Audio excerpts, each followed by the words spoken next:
Vittoria doveva essere e vittoria è stata. L'Unitas Sciacca ieri pomeriggio al Gurrera ha travolto per 4-1 il Bagheria Città delle Ville al termine di una partita senza storia e che i padroni di casa hanno indirizzato fin dai primi minuti.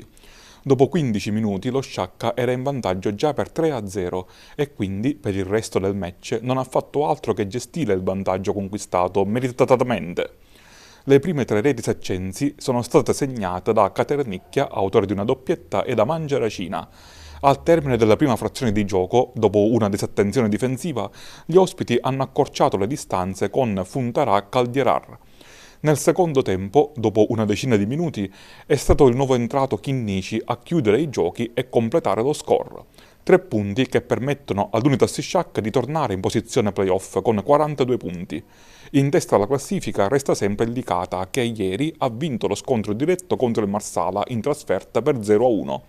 Nelle posizioni playoff si trovano al momento pure Camarat, secondo con 46 punti, Marsala 45, Partinico Audace 43, mentre il San Vito Lo Capo ha gli stessi punti dello Sciacca 42.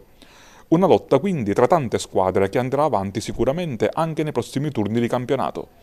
Domenica prossima, 8 marzo, lo Sciacca giocherà in trasferta sul difficile campo della Don Carlo Lauri Misilmeri.